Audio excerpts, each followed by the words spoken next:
Српското обвинителство за војни злосторства пронашло нови докази за случајот трговија на органи на киднапирани Срби од Косово, пишува денешна Политика. Портпаролот на обвинителството Бруно Векарич изјави дека станува збор за мапи кои ги откриваат камповите на ОВК во Северна Албанија, каде што биле држани киднапираните Срби, како и фотографии на кои се гледаат некои од извршителите на војни злосторства на Косово и во Северна Албанија во 1999 година. Со помош на новите докази ќе биде комплетиран извештајот за специјалниот известувач на Советот на Европа Дик Марти, кој во рамките на истрагата за трговија со органи на киднапирани Срби би требало до крајот на марта да ги посети Белград, Приштина и Тирана. Киднапираниот шеф на канцеларијата Дуропласт се енумерон.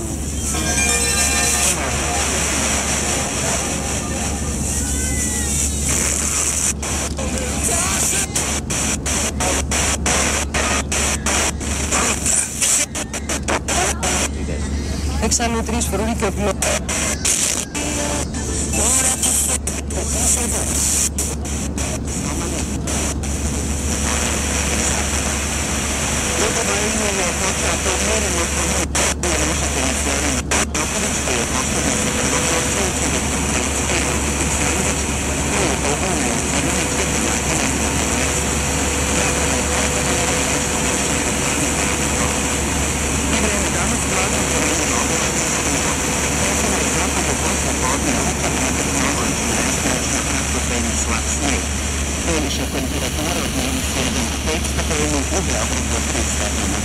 U glavnom gradu je jedan stopan, vlažnost vazduha 94%, pritisak km/h. Vetar je jugoistočni i govorno vremen od 3 do 6 metara u sekundu. Čovječki mjesto.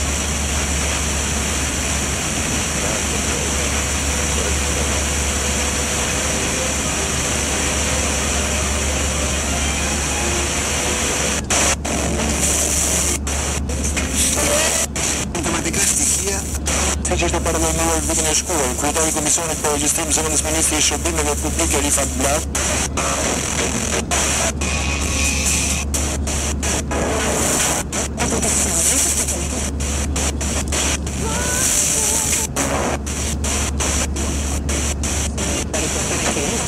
Идентитет на първо място на клиентите. Властите там настояват всеки нарушил закона румънец да бъде експулсиран, докато Букурещ би приел свои граждани само с влязла в сила. Тези колеги ще се срещат и министрите на вътрешните работи и на правосъдието на Румъния. А правителството на Берлускони взе решение за създаването на доброволни отряди, които да патрулират нощем из критичните зони на големите градове. Затвори има близо 3000 румънци. От началото на годината от арестувани 770 чужденци, близо 300 са от северната ни съд. Георги Василовски. Влаковете Евростар, които пътуват през тунела под Ла-Манша, отново вземат разстоянието между Париж и Лондон за 2 часа и 15 минути. Компанията Евростар възстанови пълния си капацитет за свързване на Стария континент и Великобритания. Миналия септември пожар в част от тунела под Ла-Манша принуди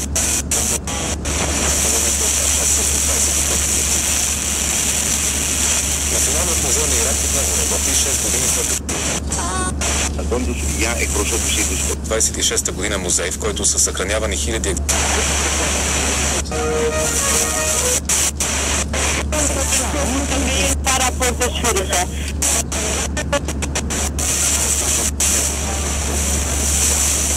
огромно историческо значение. Музеят ще отвори врати за широката публика утре. Властите представят този факт като поредното важно събитие от бавния процес на стабилизация на Ирак. Новините в това следобед представи Николай Петров.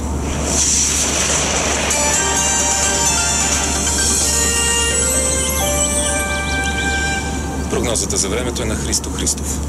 След обяд от запад облачността ще продължи да се разкъсва и намалява, но над източна България ще остане предимно облачно, почти без валежи. В източните райони ще духа слаб вятър от север-североизток.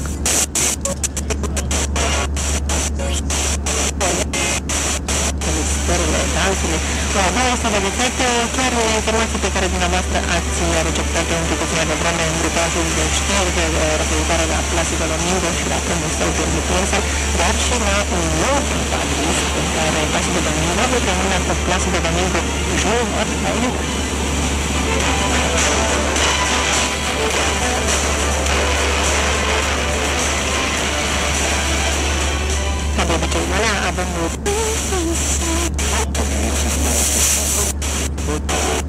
Zarević ostao na 47. mestu.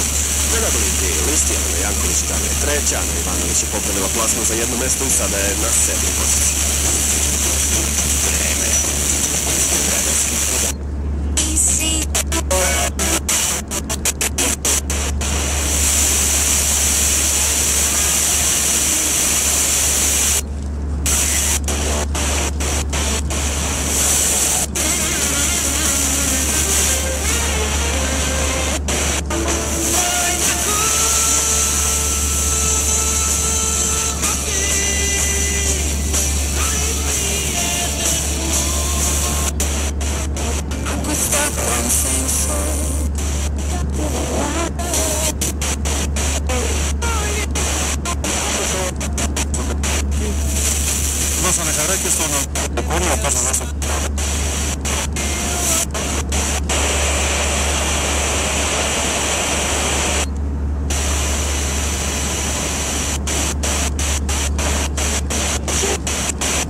sul controllo delle nascite. Nuovi i primi passi al locale Fellini del quartiere Testaccio e all'inizio dei 90 fa il suo debutto televisivo in Rai a Stasera mi butto e ricomincio da 2. Il pubblico dei trentenni lo ricorda in stracolto nei panni di Henry Klein, il caffè aiutante di Derrick insieme a Max Tortora e Eva Enger. Ma la sua definitiva consacrazione arriva con l'imitazione di quelli che il calcio con Gianni Gnocchi e Simona Ventura. In particolare Stefano Ricocci, Claudio Lotito, Cristiano Malgioglio, Aldo Miscardi e Luciano Ligabue. Nel 2007 conduce Stile Libero Max sulla falsariga del libero di Piano Nucari e interpreta l'ispettore Raffaele Marchetti del distretto di Polizia 7. Dal settembre 2008 diventa il re dei pacchi di affari tuoi che eredita da Flavio Insinna. Ma ecco alcuni highlights della sua carriera cinematografica su cui vorremmo sapere di più. 1999, Ladri si nasce di Carlo Pingitore. 2000, e adesso sesso di Carlo Vanzino.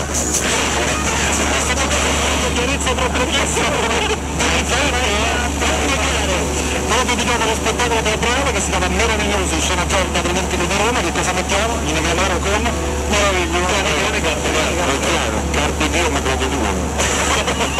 Sono tutte così.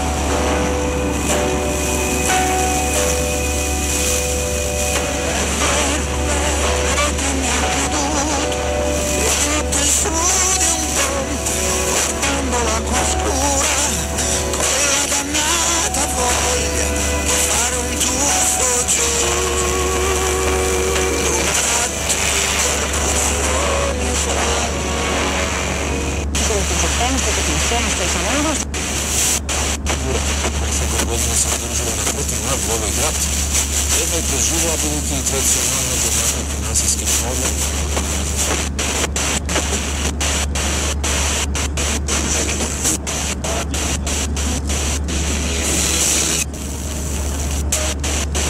Americano, pitanje Gioacchino Rossini i slušamo uvertiru za njegovu operu Zemaljski berbevi.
Продължаваме по темите от деня. СДС предлага разблокиране на 400 милиона лева от резерва в Българската народна банка за дофинансиране на здравеопазването. И това е част от антикризисните мерки, които обсъди на заседанието си Националния изпълнителен съвет на СДС. Лили Царева с още информация. Добър